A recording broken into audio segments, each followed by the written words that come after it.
रात के तीसरे पहर में जब चांदनी महल की टूटी फूटी दीवारों पर बिखर रही थी, तब हवाएं कुछ अजीब सी सरगोशियां कर रही थी। राजस्थान के इस वीरान महल को लोग शापित महल कहते थे। इसकी दीवारों में सिर्फ इतिहास नहीं, बल्कि एक भयावह सच भी दफन था। एक राजकुमारी की अधूरी कहानी जो अब एक भयानक चुड़ैल बन चुकी थी। The curse begins. सालों पहले इस महल में राजकुमारी सौम्या का निवास था। वह सिर्फ सुंदर नहीं थी, बल्कि चतुर और निडर भी थी। उसके रूप और गुणों की चर्चा पूरे राज्य में थी। कई राजकुमार उससे विवाह करना चाहते थे, लेकिन उसकी किस्मत में प्रेम नहीं, बल्कि अकाल मृत्यु लिखी थी। उसका प्रेम राजकुमार उदयन से था, लेकिन राज्य के मंत्री विरक्तनाथ उसकी खूबसूरती पर मोहित था। जब सौम्या ने उसे अस्वीकार कर दिया, तो उसने एक काले जादूगर त्रिलोचन से मिलकर राजकुमारी पर एक भयानक शाप दे दिया। जिस क्षण तुम किसी और से प्रेम करोगी, तुम्हारी आत्मा इस महल में कैद होकर तड़पेगी और तुम एक चुड़ैल बन जाओगी। बिट्रेयल एंड डेथ, विश्वासघात और मृत्यु। सौम्या को इस शाप का आभास न था। जब उसकी शादी उदयन से तय हुई, तो विवाह की रात विरक्तनाथ ने जादू से पूरा महल खंडहर बना दिया। राजकुमारी की हत्या कर दी गई और उसकी आत्मा इसी महल में भटकने लगी। लोग कहते हैं कि आज भी जब पूर्णिमा की रात होती है, तो राजकुमारी की चीखें महल में गूंजती है। वह अब चुड़ैल राजकुमारी बन चुकी थी, जो हर उस व्यक्ति को मार डालती थी जो इस महल में कदम रखता था। अ पैरानॉर्मल इन्वेस्टिगेशन, भूतिया रहस्य की जांच। सालों बाद आदित्य नाम का एक युवा इतिहासकार इस महल की सच्चाई जानने के लिए वहां पहुंचा। वह पैरानॉर्मल एक्टिविटीज, अलौकिक घटनाओं में विश्वास नहीं करता था, लेकिन जिस रात उसने महल में प्रवेश किया, अजीब घटनाएं होने लगीं। 1. अचानक दरवाजे अपने आप खुलने लगे। मृत राजकुमारी की परछाई झरोखों से झांकने लगी। 3. आदित्य की आवाज गूंजने लगी, जैसे कोई उसे पुकार रहा हो। वह घबराया, लेकिन पीछे नहीं हटा। जब उसने महल के पुराने दस्तावेजों को पढ़ा, तो उसे सौम्या की अधूरी प्रेम कहानी का पता चला। The final encounter. अचानक एक जोरदार हवा का झोंका आया और राजकुमारी सौम्या सफेद लिबास में सामने खड़ी थी। उसकी आंखें लाल थी और उसकी आवाज गूंज रही थी। कौन आया है मेरी अधूरी प्रेम कहानी को पढ़ने? क्या तुम भी मुझे धोखा दोगे? उदित्य कांप उठा। उसने धीरे से कहा, नहीं, मैं तुम्हें मुक्त करने आया हूं। राजकुमारी की आत्मा तड़प रही थी। उसका चेहरा धीरे धीरे नर्म पड़ने लगा। आदित्य ने महल में रखे पुराने मंत्रों को पढ़ा और धीरे धीरे सौम्या की आत्मा मुक्त होने लगी। और फिर एक भयंकर चीख के साथ राजकुमारी की आत्मा हवा में विलीन हो गई। महल की दीवारों पर लगे पुराने चिन्ह मिटने लगे। सालों पुराना श्राप समाप्त हो चुका था। The end of the curse. सुबह जब आदित्य महल से बाहर निकला, तो सूरज की किरणें महल पर पड़ रही थी। सालों बाद वह जगह डरावनी नहीं, बल्कि शांत लग रही थी।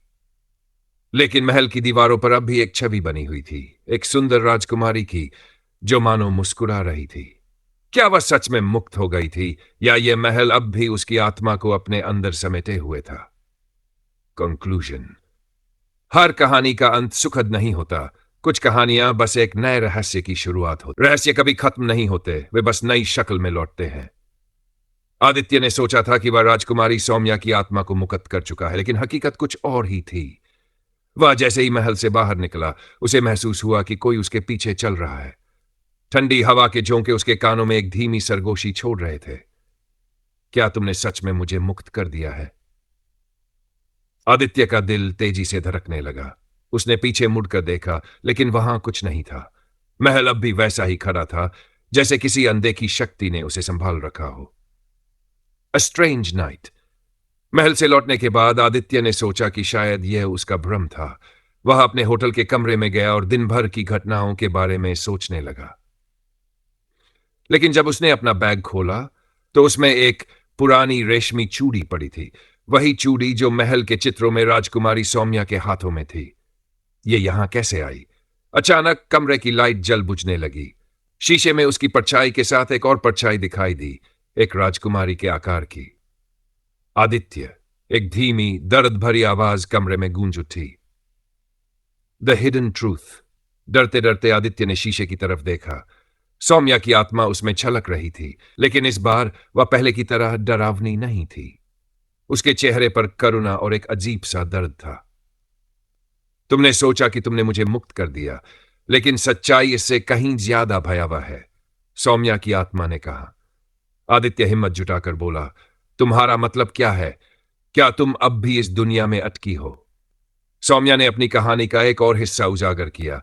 मैं सिर्फ एक शापित आत्मा नहीं, बल्कि एक पहेली थी, और जब तक तुम इस पहेली को हल नहीं करोगे, यह महल मुक्त नहीं होगा। आदित्य के रोंगटे खड़े हो गए।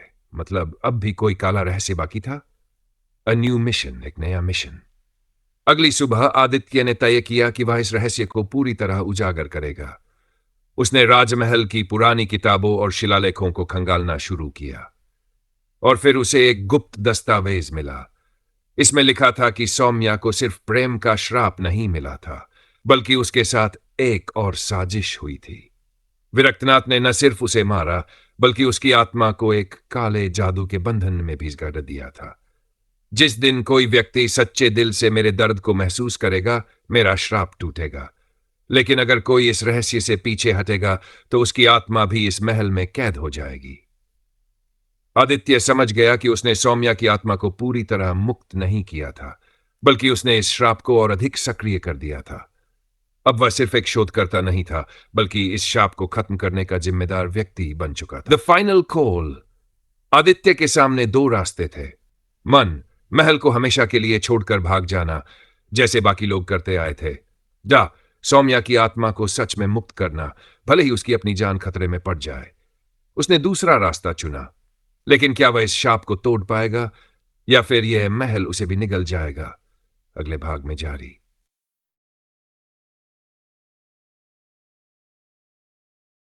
चुड़ैल बनी राजकुमारी भाग्स। हर शाप के पीछे एक वजह होती है, और हर आत्मा की मुक्ति के लिए एक बलिदान जरूरी होता है। The darkest secret. आदित्य अब पीछे नहीं हट सकता था। उसने तय कर लिया कि वह सौम्या की आत्मा को मुक्त करके ही रहेगा, चाहे इसके लिए उसे अपनी जान ही क्यों न देनी पड़े। शोध के दौरान उसे महल के एक गुप्त तहखाने के बारे में पता चला। यह तहखाना महल की सबसे गहरी परतों में था, जिसे कालकोठरी कहा जाता था। इतिहास में लिखा था कि यहीं पर विरक्तनाथ ने सौम्या पर काला जादू किया था। आदित्य के पास सिर्फ एक रास्ता था, वह तहखाने में जाकर इस श्राप को हमेशा के लिए खत्म करे। The haunted dungeon. आदित्य अपने हाथ में एक जलती हुई मशाल लिए उस तहखाने में उतरा। अंदर का माहौल ठंडा और सरांत भरा था, जैसे सदियों से वहां कुछ कैद हो। दीवारों पर अजीब अजीब चित्र उकेरे गए थे, चुड़ैलों, राक्षसों और तंत्र मंत्रों के। तभी एक जोरदार झटका लगा और पीछे का दरवाजा अपने आप बंद हो गया। अब तुम भी यहीं फंस गए आदित्य। वह मुड़ा तो देखा, राजकुमारी सौम्या की आत्मा हवा में तैर रही थी, लेकिन इस बार उसका रूप और भी भयानक था। उसकी आंखें सुर्ख हो चुकी थी और उसकी आवाज गहरी और डरावनी लग रही थी। तुमने सोचा था कि मैं सिर्फ एक शापित आत्मा हूं? नहीं, मैं अब इस महल की रक्षक हूं, और कोई भी यहां से जिंदा नहीं जा सकता। The ultimate truth. आदित्य अब समझ गया था कि सौम्या सिर्फ एक मासूम आत्मा नहीं थी। विरक्तनाथ ने जो जादू किया था, उसने सौम्या को एक भयानक चुड़ैल बना दिया था, जो अब खुद महल से बंध चुकी थी। अगर मैं चाहूं भी तो यह महल मुझे जाने नहीं देगा। सौम्या की आवाज भारी हो गई। मुझे तब तक इसी जगह कैद रहना होगा जब तक कोई मेरे लिए अपना जीवन नहीं बलिदान कर दे। आदित्य स्तब्ध रह गया। तो यही सच्चाई थी।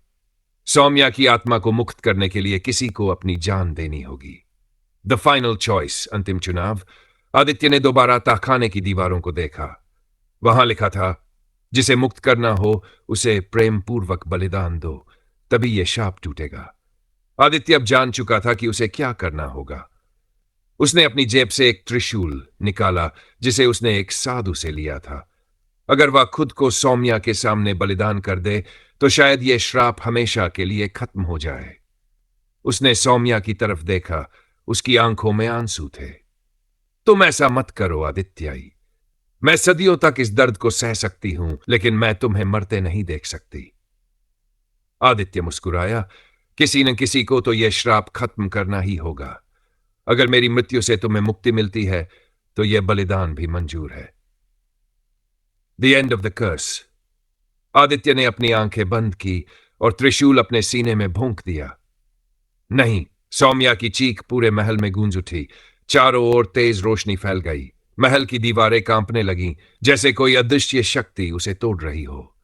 सौम्या की आत्मा हवा में ऊपर उठने लगी। मैं मुक्त हो रही हूं। सौम्या की आंखों से आंसू टपक रहे, लेकिन उसके चेहरे पर शांति थी। और फिर सौम्या की आत्मा रोशनी में बदलकर आसमान में विलीन हो गई। महल अब भी खड़ा था, लेकिन पहली बार उसमें कोई अजीब ऊर्जा नहीं थी। वह अब शापित नहीं था। अ ट्रेजिक येट पीसफुल एंड। एक दुखद लेकिन शांत। सुबह जब स्थानीय लोग महल के पास पहुंचे तो उन्हें देखा कि महल की दीवारों पर अब सौम्या की कोई छवि नहीं थी और दरवाजे के पास पड़ा था आदित्य का मृत शरीर, लेकिन उसके चेहरे पर एक शांति की मुस्कान थी। महल अब आजाद था, लेकिन इतिहास हमेशा याद रखेगा कि एक व्यक्ति ने अपनी जान देकर चुड़ैल बनी राजकुमारी को मुक्त किया था। शायद सच्चा प्रेम कभी खत्म नहीं होता, वह बस एक नए रूप में लौटता है।